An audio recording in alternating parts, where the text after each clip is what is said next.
தொட்டியிட்டு தொல்காப்பியன் தாளாட்டி கம்பன் சீராட்டி வளர்த்த என் அன்னை மொழியா மூத்த மொழி தமிழ் மொழிக்கு என் முதற்கண் வணக்கங்கள்.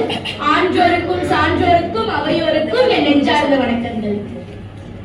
இன்று நான் உரையாட எடுத்திருக்கும் தலைப்பு முடியரசனின் தமிழுணர்ச்சி. உறக்கச் சொல்கிறேன், முடியரசனின் தமிழுணர்ச்சி. முடியரசன் என்பவர் துரைராசு என்னும் இயற்பெயர் கொண்டு சுப்பராயலு சீதாலட்சுமி அம்மையாருக்கு 7/10/1920 பெரியகுளத்தில் பிறந்தார்.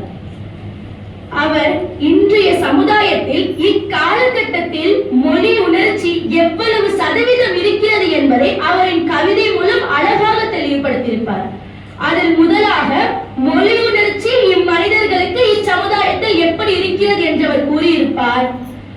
மனிதனும் உருவம் கொண்டு இலை பெருக்கும் நாயுடன் சண்டையிட்டு உணவை பெறும் மனிதன் பெண்ணினத்தை அடிமையாக்குவது கண்மூடித்தனமான பதிக்கம் என்று தெரிந்தும் அதை நிறுத்த பாடுபடாமல் கண்டும் காணாமல் இருக்கிறான். இப்படி இருக்கும் மனிதனிடத்தில் எப்படி மொழி உணர்ச்சியும் கல்வி அறிவும் தோன்றும் என்கிறார் கவிஞர். மொழி உணர்ச்சி பாடுக என்றீர், ஆனால் வருபவன் செல்பவன் எல்லாம் பலிக்கின்றான் நம் மொழியை. அதை கண்டு நம் உணர்ச்சி கண்டோமோ? வடக்கு வேந்தன் ஒருவன் நம் மொழியை இழிவாக பேசியதால் படையெடுத்து சென்றான் நம் மன்னன். அக்குலத்தில் வந்த நாம் நம் மொழியை இழிவாக பேசியதற்கு எதிர்க்கவில்லையே, இது நமக்கு வெட்கம் என்கிறார் கவிஞர் முடியரசன். ஆங்கிலமோ அல்லது பிற மொழியோ கற்றுவிட்டால் நம் மொழியை இழிவாக நினைக்கிறது இச்சமுதாயம். ஆனால் நீ எந்த உயர்வான மொழியை கற்றாலும் நம் தாய்மொழி தமிழ் மொழிக்கு தான் முதல் உரிமை என்பதை என்னாலும் நினைவில் வைத்துக் கொள்ள வேண்டும் என்கிறார் கவிஞர் முடியரசன். இந்த சூழ்நிலை எப்பொழுது மாறும் என்றால், என்று நம் தாய்மொழி தமிழ் மொழி ஆட்சி மொழியாக கருதுகிறோமோ அன்றுதான் மாறும். அது இளைஞர்களால் மட்டும்தான் முடியும் என்கிறார். ஏனென்றால் இளைஞர்கள் விழித்தெழுந்தால் தான் விழி தோன்றும் அல்லவா? படையெடுத்து வந்த மொழி என்று ஆங்கிலமும் கன்னடமும் சென்று வந்தேன், அங்கெல்லாம் மொழி உணர்ச்சி கண்டேன். ஆனால் இங்கு இல்லையே. அதற்கு காரணம், வருபவன் செல்பவனுக்கெல்லாம் பல்லை காட்டிக் கொண்டு அவன் வழியில் சென்றது எதற்காக? சாப்பாடே காரணம். ஆனால் அதற்காக நம் மொழியை நாம் தாழ்வாக நினைத்துக் கொண்டு இருக்கக்கூடாது அல்லவா?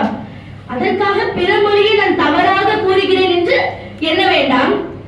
நம் தமிழ் மொழியை நன்றாக நாம் கற்ற பின்னும் நம் மொழியை அடுத்தவனிடம் அடகு வைத்துவிட்டு துறவியாக செல்வதை தீங்கான செயல். உதாரணத்திற்கு, தாய் பசியுடன் இருக்கும் போது மற்றொருவனுக்கு உணவு தர முனைவது சரியா? பசுவிடம் பாலை கறந்து விட்டு கன்றுக்கு தராமல் எடுத்து செல்வது சரியா? அதே போல்தான் இதுவும். பிறமொழி கலப்பு என்று பார்த்தால், மறுமலர்ச்சி என்ற பெயரில் நம் தமிழின் பண்பை நாம் மறந்து கொண்டு வந்திருக்கிறோம். எடுத்துக்காட்டாக, மொழி பாஷையாகிவிட்டது, வேட்டி வேஷ்டியாகிவிட்டது, தண்ணீர் ஜலமாக கருதுகிறோம்.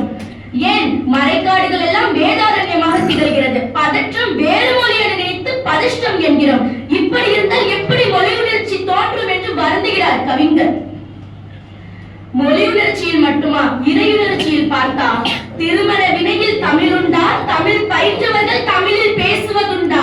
இறந்த பின்ன வினையில் தமிழுண்டா? ஆனால் ஆவணத்திலும் பிழை உண்டு. எந்த தமிழ் கோவிலுக்கு சென்றாலும் வழிபாடு வேற மொழியிலும் உண்டு.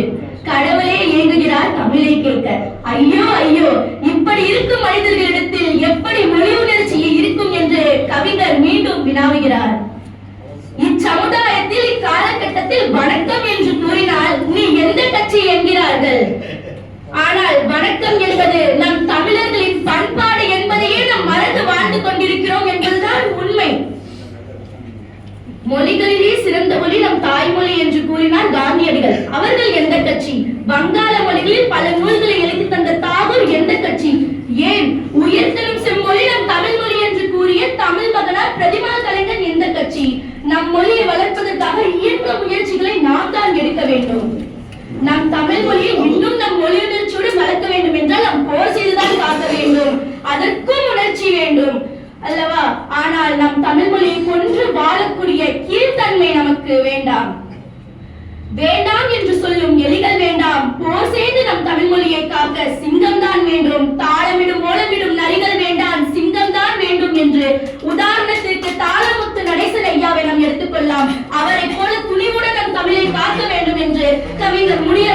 கூறுகிறார். இறுதியாக அவர் ஒரே ஒரு அறிவுரை தான் இளைஞர்களுக்கு கூறுகிறார். நாம் தான் எதிர்கால சமுதாயம், நாம் தான் தமிழ் மொழியை வளர்க்க வேண்டும். நம் தாய்மொழியாம் தமிழ் மொழிதான் நமக்கு